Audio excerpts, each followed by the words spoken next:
এবং তরুণদের একটা প্ল্যাটফর্ম গঠন করতেছি। ছাত্ররা ছাত্রদের জায়গাতে কাজ করবে, তারা বাংলাদেশের জন্য কাজ করবে, তরুণরা তরুণদের জায়গা থেকে বাংলাদেশের জন্য কাজ করবে। আমাদের মধ্যে ঐক্যবদ্ধের জায়গাটা একমাত্র বাংলাদেশ, আর কোনো জায়গা নেই।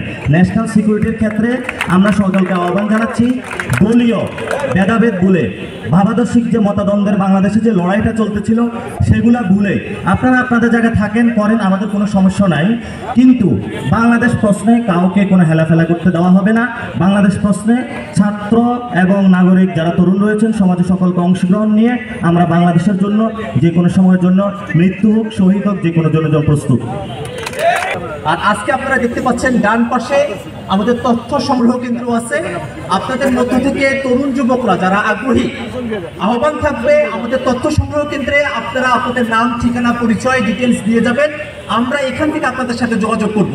আমরা বাংলাদেশের তরুণ, যুবক, ছাত্র সকল জনতা মিলে নতুন যে বাংলাদেশ, ফেসিবাদী ব্যবস্থার বিলোপ এবং নতুন রাজনৈতিক বন্দোবস্ত, এই দুটো বিষয়কে আমরা শতভাগ সফল করে নিয়ে আসতে চাই। কিন্তু এখানে একটা কথা আসছে যে রাজনৈতিক বন্দোবস্ত বা রাজনৈতিক দল, আমরা কথা একটা স্পষ্ট করছি। আগামীর যে একটা হলো স্টেট আর একটা হলো পলিটিক্যাল দল। পলিটিক্যাল দল হলো স্টেটের একটা অংশ। একটা স্টেটের মধ্যে আমরা বলছি রাষ্ট্র কাঠামো পুনর্গঠন। একটা রাষ্ট্র কাঠামোর মধ্যে শুধু রাজনৈতিক দল থাকে না, সিভিল সোসাইটি থাকে, ব্যবসায়ীরা থাকে, স্বাস্থ্যসেবীরা রয়েছে, আমরা প্রবাসীরা রয়েছে। প্রত্যেকটা সেক্টরে তরুণদেরকে ঐক্যবদ্ধভাবে আমরা কাজ করব। আমরা রাষ্ট্র গঠনের কাজে নামছি, আমরা শুধু কোনো দল গঠনের কাজে নামি নাই।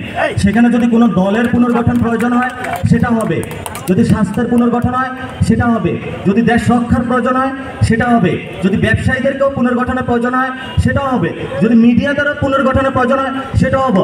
অর্থাৎ তরুণরা আগামীর বাংলাদেশের প্রত্যেকটা সেক্টরে কাজ করে একটি নতুন রাষ্ট্র আপনাদেরকে উপহার দিবে। এবং আমরা কেন নতুন রাজনৈতিক বন্দোবস্ত বলছি, আমাদের ৭১-এ যে রাজনৈতিক বন্দোবস্ত ছিল সেটা ব্যর্থ হয়েছে, ৯০-তেও ব্যর্থ হয়েছে। তবে তরুণরা আমরা প্রতিশ্রুতিবদ্ধ এবং আপনারাও প্রতিশ্রুতিবদ্ধ, এবার আর আমরা ব্যর্থ হতে দিব না। এবার আমরা যেহেতু ব্যর্থ হতে দিচ্ছি না, রাস্তায় যে তরুণদের স্পিরিটের সাথে যারা ছিল, বিভিন্ন সেক্টরে যারা ছিলেন, আপনারা অনেক সোশ্যাল মিডিয়ায় ছিলেন, বিদেশে আপনারা প্রতিবাদ করেছেন, আপনারা ঘরে থেকে প্রতিবাদ করেছেন, যে যেভাবে করেছেন, আপনাদের আমরা জানি অন্তরে সেই স্পিরিটটা আছে। কিন্তু আমরা বিভিন্ন যাত্রাবাড়ি, মিরপুর, বিভিন্ন জায়গায় করেছি, কিন্তু আমাদের এখন একসাথে ঐক্যবদ্ধ হওয়াটা প্রয়োজন। এই ঐক্যবদ্ধ শক্তিকে নিয়ে আগামীর বাংলাদেশটা সব সেক্টরে আমরা পুনর্গঠন করব।